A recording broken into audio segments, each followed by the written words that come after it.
Bueno, es el momento de presentar a nuestro invitado de hoy. Exactamente. Viene a ponerse cómodo en la tarde de Televisión Nacional, Daniel Castro. ¡Wow! Bienvenido. Pero muy bienvenido. Bienvenido. Adelante, adelante. ¿Cómo estás, Daniel? Bien, ¿y vos?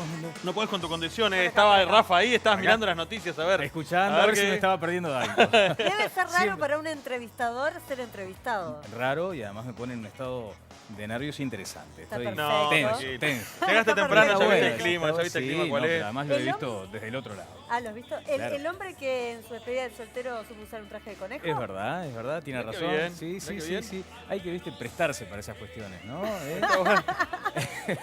Lo que no tomaba en cuenta es que eso quedaba registrado. Claro. Claro. Eso es lo que no estaba Que previsto. te lo iban a cobrar en cualquiera de estos programitas. Absolutamente. Las redes sociales han sido Sucede, terribles. sucede. Y bueno, Han sí, pero arruinado hay que muchas vidas. aceptarlo, hay que aceptarlo. Bueno, te hemos investigado, nuestro productor Martín Duarte hizo una profunda Bien. investigación y hemos hecho una mini biografía sobre tu vida. No hay mucho por Así decir, que, creo. bueno, vamos No a ver, creas, vamos a ver, a ver. A No ver. creas. Daniel Castro nació en el departamento de Rivera, más precisamente en la localidad de Tranquera. Por eso seguramente nos sabrá explicar con exactitud cuántas leguas quedarán hasta Corrales, como hace años pregunta la canción de Osiris. Pese a ello, él se siente de Tacuarembó porque desde los 2 años se crió allí, ciudad en la que hizo la escuela y el liceo y donde de adolescente ayudaba todas las mañanas a su padre a descargar sandías para su frutería y verdulería. Las tardes las pasaba jugando a la pelota y destacándose como futbolista, y a la nochecita le tocaba poner en orden los cajones de las verduras. Se hizo amigo de un operador de la radio Zorrilla de San Martín que por la noche le mostraba los búmetros y cómo funcionaban las perillas de los equipos para salir al aire. La radio era para el pueblo una especie de misa al mediodía y Daniel, de tanto que andaba en la radio, le ofrecieron ser locutor operador, una especie de monaguillo. Fue así que arrancó leyendo los telegramas de los oyentes, luego tuvo una discoteca y comentaba las canciones que pasaba en la radio. Se incorporó al Canal 7 local donde hizo el programa Entre Amigos los domingos al mediodía y se enteró de un concurso que realizaba Canal 5 para sumar a un locutor informativista a su plantel. Como lo ganó, tuvo que arrancar solo con sus valijas a los 29 años para la capital. Estando en Montevideo recibió la llamada de Julio Villegas para hacer una suplencia en Radio Sarandí y sumando los 2 ingresos pudo traerse a toda su familia a la ciudad. En 1997 recibe un llamado de Jorge Mederos para integrar el equipo de redacción de Montecarlo TV y al tiempo se convierte en secretario de redacción del noticiero y conductor de Telebuendía y Teledía 4. Entre otras cosas, Daniel comienza todas las transmisiones del programa matutino diciendo: hoy puede ser un gran día. Su actual esposa es peruana y la conoció en la puerta de un banco cuando a ella se le cayeron todas las carpetas. Es ferviente hincha del Tacuarembó Fútbol Club y del Chelsea. Ha tenido duros cruces en sus entrevistas con La Calle y Astori y como buen madrugador mantiene aún la tradición de sus pagos de la siestita de los 20 minutos a la tarde que esperamos haya hecho en el día de hoy para que no se nos duerma en la mitad de la entrevista. Viene a ponerse cómodo esta tarde Daniel Castro. Me encanta esta parte, es la que más... Te la podemos copiar un día y te la llevas. La quiero, ¿La sin querés, duda, no? porque es una síntesis interesante y además es una forma también de remover una cantidad de recuerdos, ¿no? Y tiene que ver con esta casa, de hecho aquí empecé, Claro. como se señalaba en la mini bio, así que estoy encantado. Bueno, pero vamos más atrás todavía en el tiempo. ¿Te sentís tacuaremboense? Sí, absolutamente, sí. Hay una cuestión de pertenencia que me ha traído además algún sinsabor porque mi familia, sobre todo por el lado paterno, es de Rivera, son riverenses de ley además. naciste de ahí en de Rivera, ¿o Tranque- no? Nací en Tranqueras, que es la tercera sección de Rivera, es ahí en la frontera con Tacuarembó. Y es verdad que si yo me pusiera en el lugar del tranquerense, Claro. me sentiría medio embromado decir que, bueno, una persona está diciendo que es de Tacuarembó. Pero, bueno, me nace así, es lo que siento, porque allí crecí, desde los 2 años estoy en Tacuarembó. Mis padres lograron consolidarse, digamos, desde muchos puntos de vista en Tacuarembó. Así que, bueno, me siento incómodo señalándolo, pero es lo que siento. ¿Qué le voy a hacer? Y bueno, hay que hacerlo, hay que Y hacerlo. claro, es como, mirá, vos fíjate que hay gente que se siente, de hecho, Tomás de Matos, por ejemplo, dice Tacuaremboense, nacido en Montevideo. y algo similar con Circe Maya, porque también Tacuarembó tiene eso, ¿no? Es más allá de lo que uno pueda decir siempre sobre ese pago, hay como una cuestión mística y te lleva a que vos te sientas del pueblo. ¿Cómo era trabajar como locutor, trabajar en radio? Era apasionante. Comparado con lo que sucede en Montevideo, ¿se trabaja con la misma dinámica? ¿Hay diferencias? Bueno, yo creo que el tema, ahora han cambiado mucho las cosas, pero antes estar en un medio como el que estuve, que además Radio Zorrilla de San Martín era del Río Negro para el norte lo más escuchado, tenía esa penetración fenomenal y además con un fuerte contenido social. Lo que se decía, la vida pasaba por la radio. Es lo que digo con insistencia y efectivamente es así.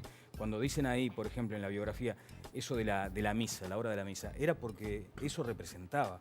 La vida de la gente desde el nacimiento hasta el fallecimiento pasaba por la radio, los embarques de ganado, las encomiendas para el interior del departamento. Sí, los remates, todo. Los remates, los partes de salud. O sea, tú sabías de tu papá o tu mamá o tu hermano o tu hijo internado en Tacuarembó a través de la radio. Qué increíble. Por lo tanto, tenía esa connotación social que después, con el paso del tiempo y la tecnología, un poco se fue perdiendo. Hoy todos tenemos un celular.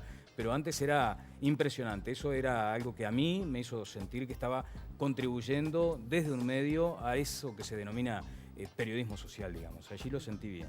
¿Desde la escucha llegaste a la radio? ¿Llegaste como ferviente oyente y consumidor de radio? ¿Eso fue lo que te transformó después en comunicador? ¿O en realidad en algún punto querías ser comunicador y descubriste escuchando la radio? Probablemente con Sarandí me pasó eso, ¿no? Era escucha de Sarandí, con gran dificultad iba afinando ahí la sintonía para dar con la radio. Y además había ahí como un programa a las 11 de la noche, que era un resumen de noticias y me apasionaba.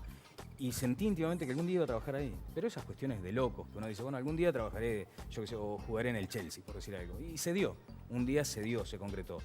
Esa fue la etapa segunda que tenía que ver con la radio. La primera fue, al principio, accidental, porque era un grupo de amigos que tenía un programa en la tarde, que me invitaron a participar. Después, como teníamos ahí, justo estaba el momento de la apertura democrática, bueno, hubo algunas circunstancias que obligaron a que quedara desafectado el programa en función de otros intereses de la radio en ese momento, de cubrir otro tipo de programación. Y después me sumé, pero ya como locutor operador, gracias en ese caso a la confianza que me depositó el director de la radio, Luis Osvaldo Dini, que es un tipo al que voy a recordar siempre, porque en un momento de dificultad en mi vida importante, yo había rechazado, me hacía el campeoncito en el momento, y me hice el campeón, ¿no? Cuando me llamaron para hacer una cosa, me puse de principista. Cuando tuve dificultades importantes en la vida, fui a golpear esa puerta y se abrió. ¿Fue cuando te ofrecieron hacer un programa para niños o algo así? Eso fue después con Dante Dini, otro enorme amigo, otro querido amigo. Dante, que es el dueño del canal de allá. Eso fue una etapa 2 o 3 años más adelante. Pero la importante, que tenía que ver además con la necesidad de sostener una familia, me la dio Luis Osvaldo.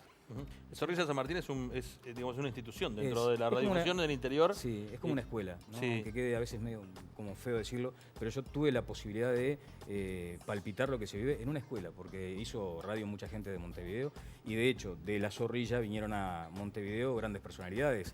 Vicente Dumas Ottolani, el propio Jorge Medeiros, que estaba mencionado allí, el Negro Abel Duarte hizo una carrera importante allá, así que la verdad que como escuela funcionó muy bien. ¿Cuánto duraban los programas que hacías en el interior? Bueno, en el caso de la radio hay un programa central que aún hoy se mantiene muy vigente, que se llama Adelante, que empieza a las 10 de la mañana hasta las 11:30, y es un programa muy de corte social también, de corte comunitario, o sea, permanentemente colaborando con la sociedad. En el caso del programa Entre Amigos, que se llamaba ese primer ensayo del programa de niños, duraba 2 horas, empezaba a las 10 hasta las 12 del mediodía.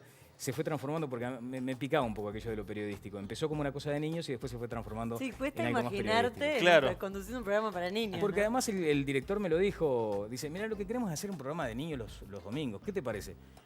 Y yo pensé, digo, mira que no me va a salir.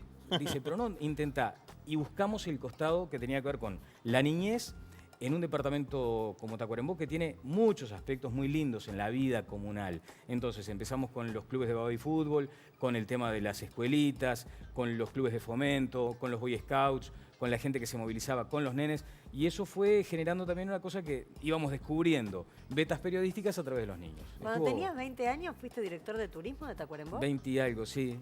¿Es lo más cerca que has estado de la política? Es lo más cerca, sí, porque además allí había una cuestión también ciertamente curiosa.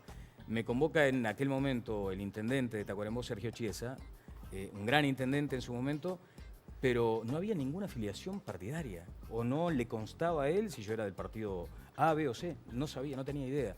Cuando me llaman de la secretaría de Sergio, supuse que era para hacer una nota. Hasta el punto que le dije al camarógrafo, vamos que el intendente seguramente va a convocar a una reunión de prensa. Te dijeron, Dice, se vino con asesor. Claro, dice, entras tú. Y digo, alguna macana me mandé. Porque es lo que uno piensa inmediatamente. Claro. A ver qué dije que de pronto no estaba tan ajustado a la realidad, qué me querrá explicar. Y ahí me hace esa propuesta que para mí fue impresionante y bien de atrevido, la acepté porque supuse que podía hacer algunas cosas importantes. Y estuve ahí transitando hasta que me tuve que venir a Montevideo. ¿Y hiciste alguna cosa importante? Bueno, no soy yo quien para juzgarlo, pero había cosas muy divertidas porque generamos una situación con San Gregorio, que en aquel momento, bueno, San Gregorio siempre fue muy atractivo desde el punto de vista turístico, pero había necesidad como de conectarlo con Tacuarembó. Y hacíamos un rally, me querría acordar ahora del nombre que le pusimos, la movida juvenil de primavera, que consistía en un rally, en un desfile de modelos en San Gregorio, bueno. un baile, después volvíamos en el rally el otro día para hacer una actividad en Tacuarembó. Fue una forma de unir, digamos, a las dos ciudades. Y después trabajé mucho con los liceos. Aproveché toda esa efervescencia que tiene la juventud para traducirlo, digamos, en eventos importantes que convocaban a mucha gente, porque fíjate que hubo un desfile en el balneario Iporá que congregó a 20.000 personas en aquel momento, de todo el norte, y eso fue una satisfacción. Y además le dije a Sergio, mira, lo único que te prometo es que, de hecho, la Patria Gaucha, que me tuvo también en algún momento como una piecita, porque es una estructura tan grande, era apenas una piecita del engranaje. Y me comprometí con Sergio a que no le iba a gastar un peso de más. Mirá. Y al final, cuando me fui, pusimos la raya y efectivamente había sucedido así. Algún peso ganamos todavía. Fernando te preguntó si eso fue lo más cerca que estuviste de la política. Sí. ¿No fuiste convocado una vez por Taliche para el Partido Verde? Ah, bueno, me convenció, me enamoró el veterano, porque era una entrevista en la radio y fue aquella cosa tan apasionante. Partido Verde Ecologista. Es cierto. Así se denominaba. Y Taliche, bueno, era un iluminado de estas cuestiones y te iba seduciendo por ese lado. Vos decís, ¿cómo este hombre no tiene toda la compañía que merecería? ¿Cómo no tiene ese torrente, esa corriente detrás de él? Porque todos deberíamos estar pensando en estas cosas. Era un visionario y efectivamente sí, me sedujo. Después tuve una instancia ciertamente distinta, porque ahí fue de confianza de Alex Masay, la directora de secundaria, que me convocó a participar en su equipo, a pesar de la insistencia, de que yo realmente me negaba porque entendía que no me sentía capacitado para eso. Lo hice de cualquier modo por la amistad que me unía a ella y después, cuando empezó el año electoral de la campaña pasada, decidí apartarme. De pronto también ahí hubo una cierta cercanía con las estructuras del poder, digamos, o de la toma de decisiones. ¿Descubriste algún lugar en Tacuarembó o tenés guardado algún lugar en Tacuarembó Sí. de la época del turismo Sí. que no son esos habituales de siempre? Porque Sí, por ahí nuestra claro, Bahía por ahí está divino, la Patria Gaucha, podemos agregar el Valle del Lunarejo, podemos agregar un montón de lugares Sí, más, bueno, pero... el Pozo Hondo, por ejemplo, ahí en la zona de Tambores. Pero vos sabés que lo que tiene Tacuarembó, no digo para el vaquiano, porque yo no era vaquiano de nada. Tenía un grupo de amigos que salíamos al monte. Pero salíamos al monte bien amateur, ¿no? Sí, o sea, sí. íbamos de tarde y volvíamos en la nochecita, nada de quedarse. Pero ese tipo de expediciones me permitió descubrir esos lugares mágicos que solo lo descubre quien recorre el camino ese vecinal. Y a veces no tenés ni siquiera que apartarte tanto. La Ruta 5 cruza el departamento y donde te apartes por cualquier camino vecinal, 10 kilómetros, 7, 15 kilómetros, sin dudas te vas a encontrar con un lugar mágico que además suponés que lo descubriste vos. Claro. Y pasa a ser tuyo. Te apropiás de ese espacio. Y había uno particularmente que quedaba cerca de Tacuarembó, que yo me iba como... Ya estando en Montevideo me iba como a un retiro que la luz del sol no penetraba y había como un pozo de agua y era realmente muy fría. Afuera 40 y pico de grados de sensación térmica y adentro te morías de frío.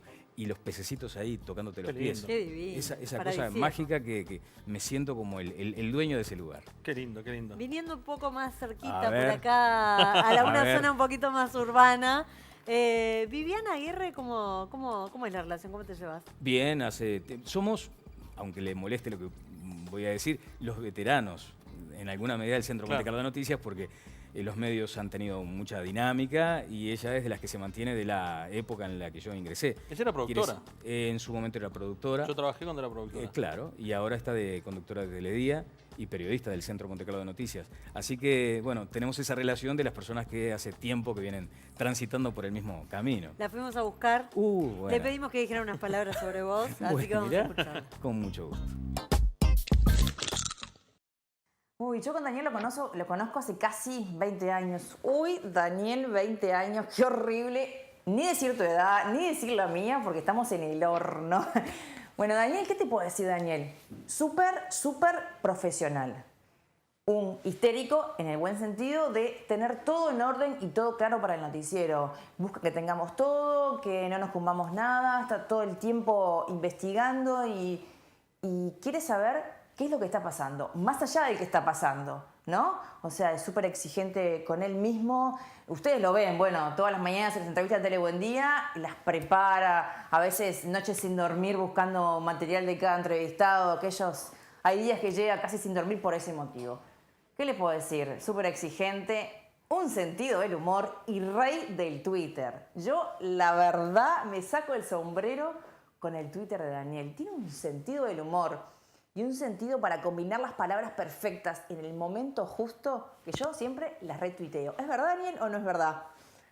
Bueno, la verdad es un excelente compañero. La verdad que tenerlo todos los días al mediodía es un gran apoyo para mí porque sé que tengo a un gran amigo y compañero fiel todos los mediodías y aparte nos encantan los chistes, nos divertimos. Siempre el último bloque es como mucho más distendido y más que nada en la última tanda del noticiero porque ya nos vamos, ya estamos más tranquilos y ahí se vienen todos los días los chistes de los compañeros, a veces los gritos de los compañeros que entran con algo en particular. Y aparte una vez nos pasó que no podíamos terminar el noticiero. ¿Saben por qué? Por los chistes que habían contado antes, que terminamos los dos tentados. Pero ¿qué te puedo decir? Es un gran amigo. Muchas gracias, Vivi. Se generan esos vínculos con el paso del tiempo y allí también hay necesidad muchas veces de apelar al humor para quitarle presión a lo que es una redacción de un noticiero como el Centro de Noticias. Así que no tengo palabras más que de agradecimiento para una querida compañera también. ¿Es verdad que sos medio obsesivo y lees varias veces las cosas antes de decirlas al aire? O sea, soy obsesivo, como supongo que lo serán ustedes también. Ahora te veía, por ejemplo, en apuntes, sin ningún papelito respecto a lo que decía Rafael en cuanto a las noticias, y veía que tenías esa cuestión. O sea, eso porque hoy te tomaste seguramente con rigor la lectura de los diarios y bueno, en fin, uno trata más o menos de mantener ciertas rutinas para no bajar la guardia, que me parece que ahí puede llegar a ser el problema. Ahora, uno también tiene que confiar en lo que está haciendo el otro del costado, ¿no? Y si los compañeros te redactan una noticia, se supone que está bien redactada, hay que hacer un ejercicio de confianza de equipo, pero sí, a veces me pongo medio pesado. ¿A qué hora arrancás no arrancás la vida, porque arrancás en un horario que para mí no hay vida, pero... no existe. No existe, pero ¿a qué hora arrancás a interiorizarte de las noticias? ¿Cuándo es que te pones en modo on, digamos? En modo on a las 5 de la mañana. Cuando me levanto, automáticamente pongo a Parodi en La Imparcial, 1090M, le paso el aviso porque la herramienta que ha sido Parodi para los periodistas mañaneros es impresionante. Es el primero que te da el avance de los diarios, entonces te lee las portadas. Por lo tanto, cuando llegás al canal, difícilmente algo te vaya a sorprender, porque ya lo leíste todo a través de la voz de Parodi. Entonces, ahí me pongo en modo on, que no me cuesta para nada, es parte de mi rutina que disfruto intensamente, el madrugón no me afecta en ningún sentido. Qué bueno. Y después a las 6 de la mañana llego, pero ya aquella cosa de profundizar un poco más. Claro. Y de hacerle los ajustecitos a la parte de la entrevista, que bueno, es un poco la que necesita estar más tiempo, de pronto viendo qué cuestiones surgieron nuevas a propósito del entrevistado futuro. Yo comparto contigo Twitter, hemos tenido alguna... Sí. Además nos hemos cruzado y la gente a veces Es piensa verdad, que estamos razón, enojados. sí. Y comparto contigo los 20 minutos de siesta. Claro. 20 minutos de siesta Son de siesta indispensables, profundo son increíbles. indispensables, pero además a mí me pasa una cosa que cuando la trato de explicar no me creen. Pongo el brazo, está Jenny Orellana, mi querida esposa, acá de testigo, pongo el brazo encima de la frente y me duermo automáticamente. Y a los 20, no a los 19 ni a los 21, a los 20 me despierto, sin ninguna necesidad de... Bueno, ahora cambiaron un poco las cosas. Ahí, preciso. Ahora cambiaron porque, bueno, está Clarita que con su ruido también está bárbaro, que uno siente esa presencia de vida en la casa. Pero habitualmente hago eso, me despierto a los 20 minutos y es reparador. Ya que lo mencionaste, bueno, yo le decía al principio, antes de recibirte, que habías tenido una experiencia así, que la habías conocido a la salida de un banco, que había sido medio cinematográfico, me lo contaron. Mirá con quién estoy hablando de cine, además, fíjate vos. Sería bueno, sería bueno hacer una especie de la segunda parte de... No, fue eso. Tiene esa connotación cinematográfica, es verdad, porque eran días complicados, era un 30 de diciembre, complicados para los dos. Veníamos entreverados en circunstancias personales donde uno no veía la lucecita al final del túnel y se dio accidentalmente. Se le caen unas carpetas y bueno, le ayuda a recogerlas. Caballero. Calidad. Y queda en esa. Pero había antes existido esa mirada que uno la siente una vez, esa conexión. Esa conexión que te dice, yo no puedo dejar esto acá. Claro. Ella entró y no supe nunca dónde había entrado. Supuse que era a una... Yo tenía que entrar a un banco, justamente a ella se le cayeron las carpetas adentro, frente al banco. Supuse que era del banco. El gran piola que lo teníamos que invitar al casamiento y no lo encontramos, el acomodador de autos, me dijo, no trabaja en el banco, trabaja allí. ¿Y vos fuiste y le preguntaste de una o el tipo te vio los ojos de este quedó enganchado? Quedé enganchado y él se dio cuenta. Que de hecho, después con el paso del tiempo, le encantaban las motos. Seguramente si lo está mirando se va a dar cuenta. Le encantaban las motos, andaba siempre en los movimientos motoqueros y fue el que me permitió decirme, mira, trabaja ahí. Y ella andaba en un autito y le dejo una dirección de correo. Digo, bueno, perdido por perdido, jugado por jugado, y ahí empezó. Y no va a terminar. Qué grande. Y ella contestó entonces. Ella contestó, bueno, en realidad contestó, pero se tomó el trabajo, además de contestar de una cuenta de una amiga. Después ahí empezamos con él. Y al final terminé obteniendo un 3 de enero en Tacuarembó su teléfono. O sea que pasaron 4 días ahí de tratativas. Rema. ¿Sabés cocinar ceviche? No, y ella sí, pero lo hace bien. A ella le gusta mi asado. Y a mí me encantan sus comidas. Bueno, impresionante. Claro, la feijoada. Fuiste a pedir la mano a Perú. Claro, un año antes. Es como una. En realidad, toda esta relación es cinematográfica y es como una de 400 metros valla, ¿no? Averiguar dónde. Juntarle las carpetas primero, averiguar dónde conseguir el teléfono, ir hasta Perú a pedirla. Sí. A veces creo. No se puede pecar de un comentario arrogante, pero creo que me lo merezco. Merecí esa historia, porque además se dio de esa forma, con esas características. Y claro, fui a Perú porque además se mantiene en una sociedad como la limeña, se mantienen algunas características, algunos rasgos interesantes, aquella cosa de la formalidad. Y me parece que estaba bueno decirle a los padres cuáles eran mis intenciones. Claro. Porque además ellos lo merecían, en atención a que cuando llegué por primera vez, ahí sí como novios, ellos decían, ¿y quién será? ¿Y cómo será? Y sin embargo, nunca me manifestaron nada, un gesto mínimo de desaprobación o de inquietud. Me asumieron el primer día, sabiendo cuál era mi circunstancia, que no era tampoco tan fácil. Claro. Y aún así confiaron. Por lo tanto, me parece que era una forma de retribuir aquella confianza, ir a solicitar formalmente la mano y sucedió. Es gente muy cariñosa, la gente de Lima. Yo supe ir, tuve la oportunidad de ir al Festival de Cine que hacen allí todos los años y son divinos. Pero además eso que me pongo en el lugar y me siento avergonzado, porque en una circunstancia análoga, pero teniéndome a mí como protagonista del otro lado, como padre, yo hubiera puesto mala cara. Entonces digo, ¿viste cómo te hubieras equivocado? ¿Viste cómo si le hubieras puesto mala cara a este loco, tan bueno que es. Ahora acordate para sí, claro, te iba a decir, ahora tenés donde practicarlo. Bueno, viste que hay cosas que están en el ADN. Hay gente que dice que te casaste en Lima para invitar menos gente. Malos los del control. Si había un charter ahí, bueno, si nadie aprovecha. Claro, era pagar el pasaje nada más. Sí. Tenemos a Viviana que nos quedó pendiente con una pregunta. También, viste, es como muy raro que la entrevistadora le pregunte al entrevistador también, no solamente en este caso. Sí, así que, bueno, a ver. Vivanita Guerre. Hola Dani, otra vez yo, sí. De lunes a viernes y ahora también ahí. Bueno, tu gran frase que a todos nos gusta y es un clásico tuyo es, hoy puede ser un gran día. ¿Cómo te imaginás el 1 de marzo del año que viene? Sin dudas, con mucho énfasis esa frase, que además tiene alguna... Primero quiero hacer un breve paréntesis con respecto a Viviana y en honor a lo que fue su pedido. Fue ella la que provocó lo del Twitter, ¿eh? ¿Sí? Porque cuando a mí se me ocurría alguna cosa, le decía, Vivi, ¿no estaría bueno poner esto? Y ella lo ponía muchas veces en su cuenta. Combinábamos un tweet y lo largábamos. Muchas veces era meramente informativo, pero a veces le poníamos como una pizquita de algo. Así que quiero homenajearla en este caso a Vivi porque me llevó a ese camino lindísimo. Pero el 1 de marzo sí, claro, diré, hoy es un gran día, porque además es una gran celebración. Pasa una vez más esa circunstancia donde tenemos todos la posibilidad de elegir a un nuevo presidente que asuma, además con esta forma que también tiene mucho de cinematográfico, esta evolución que ha tenido la democracia es digna de una historia de cine, Así que ese día estaré encantado, medio dormido, pero disfrutando.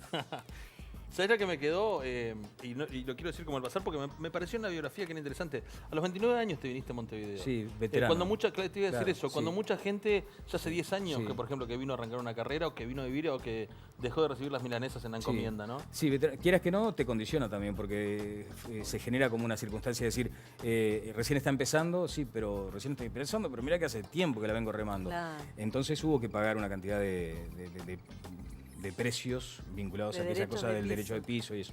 Porque efectivamente te dan esa sensación de que recién venís a empezar acá. Claro. Y bueno, pero bueno, se asume, porque fue una decisión tardía y una decisión que además me costó mucho. O sea, yo era un convencido de varias cosas, ¿no? Que nunca iba a viajar en excursión, que nunca iba a vivir en apartamento y que nunca iba a vivir en Montevideo. Y las tres ya quedaron por el camino. No te puedo creer. Bueno, hablando de cosas que quedaron por el camino, leí en alguna entrevista que te hicieron hace un par de años, creo que fue en Semanario Voces, que decías que te había quedado, a quien tenías pendiente de entrevistar era Tabaré Vázquez.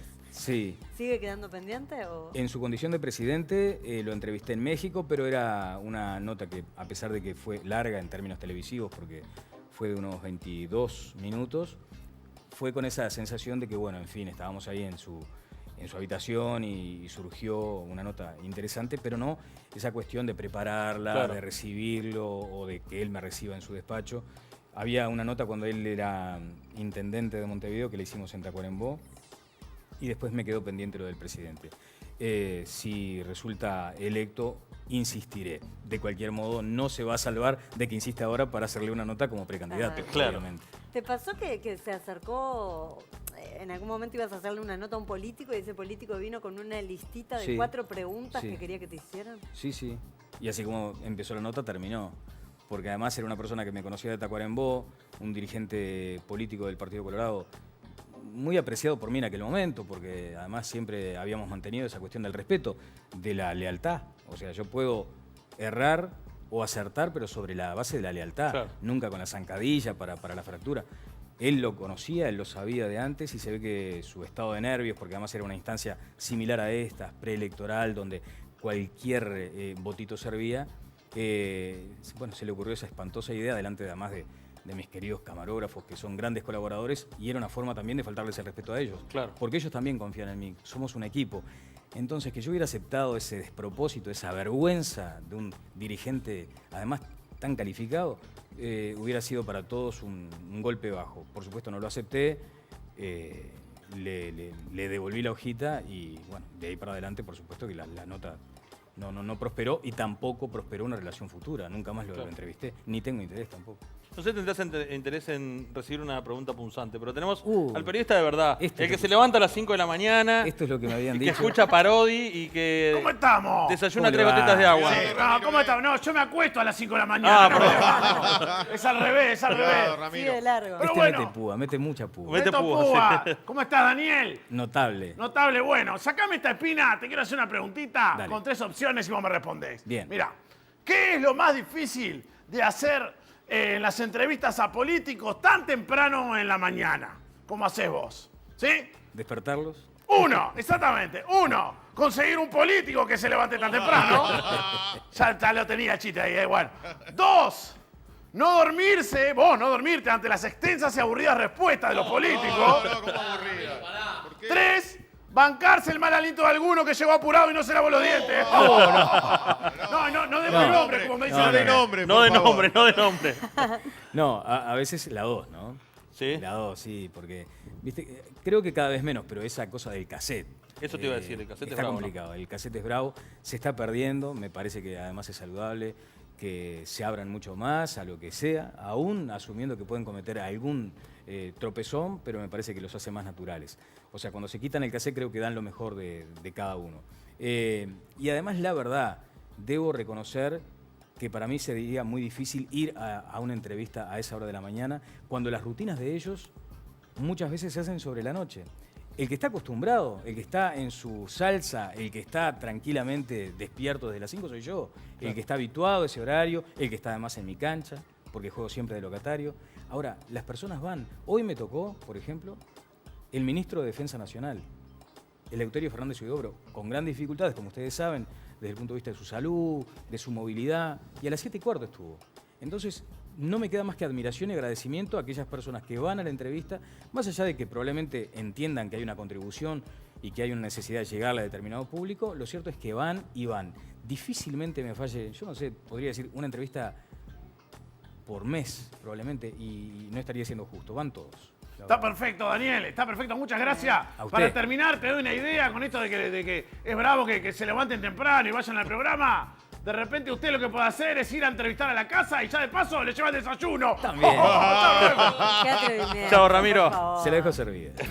Muy bien, tengo por acá la pregunta de la gente, de Víctor. Dice, ¿qué importancia tiene el periodismo digital en la actualidad y qué repercusiones han tenido tus tweets? Bueno, lo del periodismo digital todo el tiempo se está escribiendo sobre la importancia futura que tiene. Sería un atrevido si yo hago un comentario sobre el significado de algo que ya se está además transformando como en una especialidad casi. Pero me parece que gran parte del periodismo debería rumbear para ahí. No consigo un periodista sin Twitter, por ejemplo. Y respecto a las repercusiones de Twitter, afortunadamente en algunos casos muy buena. Hay una delgadísima frontera con el asunto del retweet y del favorito, porque muchas veces termina siendo funcional a intereses que no te importa para nada defender. Y al revés también, o sea, cuando tuiteas algo que le sirve a alguien en particular, te retuitea. Cuando es al revés, te lo niega o de pronto se pone molesto. Así que, pero es un ejercicio de libertad. Yo quiero defender eso siempre, ¿no? Como ejercicio de libertad propio el Twitter, o porque viste que en algunos casos hay empresas que proponen a sus periodistas, comunicadores, tener un Twitter que a la larga no es de ellos mismos, sino que termina favoreciendo a la empresa, digamos, de comunicación. Hay grandes discusiones. De hecho, por ejemplo, viste que cuando hay pases de periodistas en algunos países, creo que se dio una circunstancia en España, casi que le obligan a dejar su cuenta, porque dicen que es consecuencia de su presencia. Claro. Yo tengo algo claro, que si no estuviera en el canal o si no tuviera la visibilidad que tengo en el canal, muy probablemente mi cuenta tendría muchísimo menos cantidad de seguidores. Eso es una primera constatación. Por lo tanto, ahí es donde me pregunto, ¿cómo escribo o en función de qué escribo cuando también sé que detrás hay una representación? Yo represento también a una empresa cada vez que hago algo. Pero prefiero siempre recostarme contra el andarivel de la libertad y bueno, y asumir sobre el hecho consumado alguna consecuencia, siendo también libre pero responsable, porque la libertad no es irrestricta. Ah, no, claro. Uno tiene que restringirla también con algunos componentes importantes. El mayor de todos, el de la responsabilidad. Entonces no voy a andar haciendo guarangadas. Pero a veces me permito algunas cuestiones. Sé perfectamente las consecuencias que tiene tuitear de fútbol y me lo tengo prohibido y sin embargo a veces me nace el impulso. Pero es problemático el asunto. Muchas veces la gente se enoja mucho más cuando haces un comentario que puede llegar a lastimar el prestigio de alguno de los grandes que cuando hablas de política. Es complicado el tema de lo que impera a veces en la microatmósfera esa del Twitter es la violencia cuando te metes con Nacional o Peñarol. Ha sucedido y sin embargo no aprendo. Reconozco que es una enseñanza que tengo y no aprendo. Y después, bueno, sí, algunas cuestiones que a veces decís, no debía haber apretado el botón, pero tampoco ir al delete automáticamente. Claro. Es decir, la macaneé, entonces lo borro. No, después asumo, ¿viste? Claro. Pero está bueno. ¿Podrías rankear la libertad de prensa en este país del 1 al 10? Sí. Bueno, pasa que siempre el óptimo... Viste que no te pregunto si existe claro, o no existe, no, te digo del existe, 1 al o sea que 10. existe. Pero el óptimo casi que suena medio como utópico y sin embargo yo lo veo así, hay libertad y no hay condicionamientos, por supuesto que hay llamados y hay reproches y en la cortita capaz que te tiran alguna, a veces más directamente o Hay no. presiones, digamos. Sí, pero parte de lo que es esto, o sea, o ustedes no tienen presiones, por ejemplo, del que está mirando. Porque el que está mirando exige que todos los días, ponete cómodo, sea el mejor programa. Mejor que el de ayer y el de mañana todavía va a ser un poquito mejor. Presiones hay. Ahora, libertad absoluta. En realidad nosotros lo que hacemos es le tiramos la presión al invitado. Exacto, claro. Entonces que Me se di maneje cuenta, el invitado. Me di cuenta. Pero Sobre cosa todo- es que, no, para ir bien concreto al numerito, 8. Mira qué bien. 8. Mira qué bien. Acá en este programa hay mucho menos. Sí. Muchísimo menos. Imagínate. A mí no me ¿Por qué? dejan hablar. A mí no me están dejando hablar. A mí no quieren que hoy haga la Bueno, pregunta habla. Yo incómoda. creo que debería. Pero ¿sabes qué? Hoy hay 10, Freddy. Hoy hay 10. ¿Sabes por qué? Habla, porque llega el momento más aterrador de la televisión nacional. Llega sí, el vamos, sátrapa vamos de arriba. Diego Bairro, anda. con su momento incómodo, con su pregunta incómoda, Te vas a hacer mal, batería cálmate. de siempre, Bueno, el me circo. encapucho. Me Encapuchado, Hoy me encapucho. encapuchado. No te Ay, encapuches. qué miedo. Por para que señor. no me reconozcan demasiado. No, después. quítese la capucha, Le doy por la favor. mano, Castro. ¿Cómo Un le va? placer conocerlo. ¿Todo bien? Igualmente, señor. Muy bien, muy Ahí me terminé de medir. Ay, mirá. Mirá lo que me acabo. La medición de su muñeca me confirma de que usted es cruzado, que patea con una pierna y que corta con la otra. ¿Cómo? Es cierto. Mirá. Tiene razón. A ver, déjame ver algo más. Sí. O sea, diestro de una Sí. mano y Diestro zurdo una con mano pierna. Zurdo de la- y zurdo, sí. Y con las piernas incluso hay otra cosa más. Ahora déjame ver bien. Sí, confirmado. De oro, esto es de Se oro. tiene que levantar con los dos pies al mismo Sí. tiempo, porque si se levanta con uno, Sí. después vuelve a acostarse y se levanta de nuevo, pero no vamos a hablar de eso. No, vamos de a esas hablar de eso. cosas no. No vamos a hablar de eso. Ni de lo lindo que es Brasil y Río de Janeiro en especial. Cuando Daniel fue invitado por una empresa a recorrer la ciudad y se ¿qué pasa? Mira para afuera. Sí, miro ahí. Y fue ahí. como invitado. Los cámaras lo han No, los no. vendido. Él. Fue como invitado para recorrer la ciudad y disfrutarla. Y se agarró una enfermedad y se pasó 4 días encerrado en el hotel. Pero no. Tampoco vamos a hablar de eso, ni de lo estricto que es para trabajar. ¿Estás sudando? ¿Qué pasó? Algo. Se pasó la mano por la No, mano. quiere Vuelve la capucha, entonces, vuelve la capucha. Quiere una siestita, quiere una Sí. siestita. Parece que es muy estricto en su trabajo, pero riguroso. Y que una vez, haciendo el informativo, mandó un tape y le mandaron otro y se descargó con la escenografía. Pero tampoco, tampoco vamos a hablar de la escenografía. De lo que sí vamos a hablar, Me estoy remangando. de las entrevistas. Yo también, entonces. De entrevistas con los políticos, como se mencionó anteriormente, tuviste complicadas, tuviste algunas que causaron mucho revuelo. Y en específico, a mí me gustaron 2, que me gustaría revivir algunos pedacitos de esas entrevistas, que fueron con Danilo Astori, por un lado, y con La Calle. Fueron 2 que marcaron momentos muy especiales, e incluso después de una de ellas, tengo la data, le brillan los ojitos, le brillan los ¿qué ojitos. pasó? Tengo la data de que estuvo 4 días sin salir de su casa. No. Pero primero ver. vamos a mirar las Dale, entrevistas. dale. Imagínese, vuelvo al mismo punto. Es cierto, uno aspira a que el gobierno salga volando de esta situación y utilizo el término, juego un poco con eso. Pero imagínese que estar hablando ahora con empresarios que ni siquiera sabían que uno de sus representantes aparentes estaba tasando en un remate de tanta relevancia para Uruguay, la verdad contribuye a generar este ámbito de confusión, ¿no? Y son datos objetivos que muchas veces los propios medios toman. Bueno, lo que usted está diciendo corre por su cuenta. Los adjetivos que usted ha empleado también Absolutamente, corren no, por su ni cuenta. siquiera es necesario aclararlo. Creo desde que ya. es un poquito audaz. Yo creo que así Pero no es audaz decir que hay un dato claro, contundente, de que hay empresarios que no saben que sus aparentes representantes están haciendo negocios con el Estado uruguayo.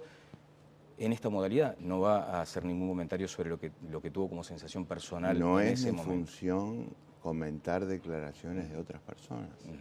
Ahora también se ha cuestionado en esta campaña que usted utiliza un publicista argentino que ha colaborado con partidos de ese país y que le vio el costado emocional, pero contrató extras para la misma publicidad. Entonces se entiende como... ¿Cuál es el problema? Si usted, doctor Lacalle, como sucedió, tiene esa fenomenal carga emotiva de aquella noche en la sede del Partido Nacional y hay un simpatizante, alguien que lo ha respaldado de toda la vida, que llora y se quiebra, está bien. Ahora un extra llorando, con las emociones de que, si ni siquiera lo escucho. Seguimos adelante aquí en Tele Buen Día, recibiendo con el gran gusto de siempre al señor expresidente de la República, doctor Luis Alberto Lacalle. ¿Cómo le va? Buen día. ¿Qué tal? ¿Tanto tiempo? Es Me verdad. tenía medio abandonado. No, si usted viene seguido, permanentemente lo tenemos como referente. Una maravilla. Mirá, en un fútbol 5, dámelo primero a este. Espalda con espalda, dámelo a Castro. La pregunta, bueno, la remaste porque volviste a tener entrevista con ellos, o sea que de alguna manera recompusiste la relación. Sí. Lo que a mí me gustaría saber, y la pregunta es la siguiente, ¿cómo fueron las tandas de ambos programas cuando dijeron, bueno, nos vamos a la tanda y después de esa fresca que hubo al aire, cómo fue el mano a mano fuera del aire? No, fue en el caso de Lacalle, se retiró, que de hecho además ese día tenía que presentar su propuesta en un desayuno y se retiró muy distante, muy frío y muy cortante. O sea, la entrevista terminó ahí, no hubo... ¿No le gustó nada? No, absolutamente, no. Por lo tanto, no hubo margen tampoco como para hablarlo en un momento tan caliente. Después, con el paso del tiempo, había que hacer un trabajo para el canal que cumplía años, un aniversario eso de los números redondos, y me dijeron que hiciera notas con los políticos y en este caso me tocaba también con La Calle. Y no hubo necesidad de aclarar nada, me dijo, hijito, él le gusta a veces, hijito, ¿cómo te va? Abrazo, y con eso como que dijo, vos estabas en la tuya y yo en la mía, y eso sucedió como en un campo de juego, ¿no? Sin Fue rencores. fue una fricción del partido. En el caso de Astori, está pendiente la próxima entrevista y está pendiente una charla, porque además yo le tengo una enorme admiración personal por esa capacidad intelectual que tiene, por esa capacidad de plantear cuestiones con tanta valentía. Así le ha ido en el Frente Amplio, por ir de frente diciendo cosas que muchas veces el propio Frente Amplista no quiere escuchar. Y fue lastimoso porque no hubo intención tampoco en aquel caso de haber generado esta circunstancia en la que yo cometo un error. Porque más allá de todo, nunca pude haber dicho que era una vergüenza. Podría haber dicho, mire, la gente... ¿no? Claro. Hay artilugios, digamos, lamentablemente. Uno puede llegar a apelar a decir, mira, acá están diciendo en la red que esto es una vergüenza, ¿no? Claro. Lo sentí porque además era una cuestión que comprometía tanto al Uruguay, que sentí en ese momento que estaba el ciudadano más que el periodista. Y le dije, esto me parece una vergüenza, fue mi error. Y el error de él fue haber perdido el talante que lo tiene, que lo mantiene. Y estoy a la espera de una próxima entrevista porque me parecería muy pobre de mi parte no generar un puente para que la audiencia, que en definitiva es lo único importante cada vez que yo me presento en la televisión, para que la audiencia se perdiera la oportunidad de escuchar a un hombre con la estatura de Astori porque tiene una rencilla personal conmigo, sería para mí imperdonable. Así que si quiere Astori, aunque no sea yo el que le haga la entrevista, que vuelva. Te voy a pedir la mano, porque así tengo más información. Ah, mira, saqué más información para la próxima entrevista. Perfecto. No vuelvo a dar la mano nunca. Daniel, un placer tenerte por acá. Encantado de la vida, encantado de la vida. La pasé muy bien y además lo disfruto mirando también. Le consta que hemos seguido algunas ediciones desde casa cuando tenemos algún momento de tiempo ahí. Así que me encanta que esté pasando esto, que esto es oxígeno también y me encanta. Muchísimas gracias. Tenemos un regalo para vos, la mascota del programa. La esperaba. Viene por eso. Muchas gracias. Muchas gracias, de verdad, y te estaremos mirando y escuchando.